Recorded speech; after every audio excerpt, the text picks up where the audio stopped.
Para pemirsa TV Tabalong yang semoga kita semua selalu semakin bertambah usia, semakin tambah ibadah kepada Allah, semakin taat kepada Allah, dan mudah-mudahan kita juga semakin dimurahkan rezeki yang halal untuk kita dan anak cucu, amin ya rabbal alamin. Kalau kita melihat, ada seorang ustadz pernah mengatakan bahwa beliau pernah ke Jepang. Di Jepang itu kalau di jalan ini tertib sekali. Kalau lampu merah berhenti, lampu hijau jalan. Kalau kita lampu hendak kuning belaju, lampu merah maginya manggas. Nah, tapi di Jepang itu kalau ketertiban, antri, kemudian kebersihan itu nomor satu. Tapi kata Ustadz, kata beliau mengomentari bahwa di sana ada kegalauan, ada kesumpekan, ada rasa tidak nyaman di hati. Karena itu banyak orang kaya di sana itu yang bunuh diri. Banyak yang orang-orang tua yang diantar oleh anak-anaknya di panti jompo. Mereka tidak mau mendidik, merawat ibunya, karena dalam ajaran mereka berbakti tidak penting. Nah, karena ada kegalauan secara individu, maka mereka sehebat apapun, sekaya apapun, tetap mereka akan menemukan kegalauan. Maka dalam ajaran kita Islam, semua harus ditata, mulai fisik, kemudian hati, kemudian otak, akal, semuanya itu ditata oleh ajaran kita yang luar biasa ini. Karena itu seminggu sekali tiap Jumat, nah memotong sisingot. Setiap Jumat potong kuku. Setiap Jumat, amun kawa Jumat, nah mencabut bulu katiak. Bulu katiak tuh dicabut, bukan dirarap. Kalau dirarap, tumbuhnya gatal. Nah, dicabut lawan kapur atau pakai apakah? Namanting dicabut, bukan dirarap nang kayak sisingut. Disuruh Allah mandi hari Jumat itu mau ke masjid. Subhanallah. Ajaran kita ini menyuruh badan kita ini agar bersih. Kalau junub, nah malam Jumat membunuh Yahudi, uji orang kampung, wajib mandi. Kemudian seluruh tubuh harus basah. Ini ajaran kita. Kemudian dikhitan laki-laki atau dihitan itu disunat. Disunat, kenapa disunat? Laki-laki wajib, perempuan juga menurut mazhab kita Syafi'i wajib. Kenapa? Karena laki-laki itu kalau kali disunat, maka bakteri banyak di kulup. Nah, bahkan sekarang orang-orang non-muslim pun besunat. Karena rahasianya sudah tahu, kalau kada besunat, itu di kulup itu di sisa kulit itu akan menumpuk bekas kita bakami. Nah itulah, maka dalam ajaran Islam hukumnya wajib besunat. Jangan 15 tahun besunat. Harus umur 7 tahun sudah disuruh anak besunat. Karena 7 tahun sudah mulai disuruh untuk sholat. Ini ajaran Islam. Kemudian hati juga ditata oleh Allah.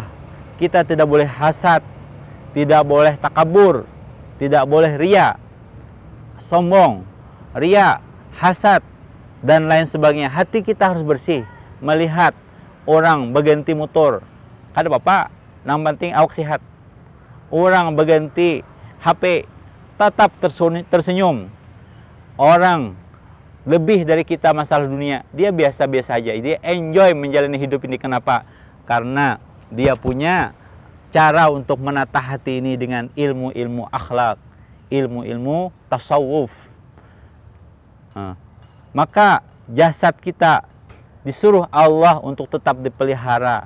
Kemudian hati kita tetap dipelihara sehingga kita menjadi orang mukmin yang sebenarnya. Karena orang kita berimannya ada beberapa status. Pertama ada orang itu fasik. Apa itu fasik? Dia beriman kepada Allah. Dia meyakini Allah itu ada, cuma kulir sampai hiang. Bila Ramadan kada puasa, bila subuh malayur, Nah, ngini ngarannya statusnya di Facebook fasik. Naudzubillah. Jadi orang fasik ini dia mengakui Allah itu Tuhannya, tapi dia beriman kepada rukun Islam, rukun iman, tapi tidak melaksanakan rukun Islam dengan alasan kulir atau alias malas. Nah, tapi kalau dia mengatakan sholat itu tidak wajib, sholat itu tidak disuruh oleh Allah, maka jadilah statusnya berubah kepada kafir. Naudzubillah. Kalau kafir, salawasan di neraka. Kalau fasik, di penjara juga beberapa puluh tahun. Itu hanya dibuat Allah ke surga. Ini fasik. Jadi status orang beriman itu ada fasik, ada muslim, ada mukmin, ada muttaqin. Ada yang muttaqin siapa? Muttaqin adalah alladzina yu'minuna bil ghaibi wa yuqimuna shalah wa yuqimuna shalata wa yu'tuna zakah. Orang beriman itu adalah, orang muttaqin itu adalah orang yang yu'minuna bil ghaib wa yuqimuna shalah. Dia beriman kepada rukun iman yang 6 dan juga melaksanakan setiap perintah Allah, salat, zakat bagi sampai nisab, kemudian berhaji bagi mampu. Semua perintah Allah dilaksanakannya, larangan Allah dijauhinya, maka statusnya adalah muttaqin. Kalau mukmin itu beriman dengan rukun iman yang 6, muslim melaksanakan rukun Islam yang 5, kemudian kalau munafik ini beda lagi. Kalau munafik ini di zahir muslim, di zahir mukmin, tapi di hati tidak. Inilah orang-orang yang di zaman Rasulullah yang sangat ngalih dilihat oleh CCTV. Kenapa? Inya di zahir kama sigit, zahirnya beriman, tapi di dalam hatinya adalah munafik. Ini yang berat, kelas berat ini. Innal munafiqina fid darkil asfal minan nar. Orang munafik itu nanti di kerak neraka paling bawah, level surganya, level nerakanya paling dahsyat. Karena orang munafik ini adalah orang yang di luar asyhadu an la ilaha illallah, asyhadu anna muhammadar rasulullah, tapi di hati no, kada. Nah, itu orang munafik. Jadi kita orang beriman mudah-mudahan menjadi orang muttaqin yang beriman dan beramal soleh. Karena inilah orang yang untung.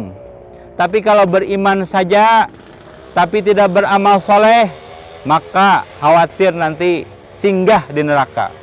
Amun beriman kada, zahirnya muslim, maka ini munafik. Maka ini juga salah. Mudah-mudahan kita lebih mencintai ajaran agama kita yang sangat hebat ini, yang sangat indah ini. Kita suruh anak cucu untuk selalu ke majelis ilmu agama. Mudah-mudahan itu kita terang benderang seperti alam semesta ini. Demikian, mohon maaf saya hilap.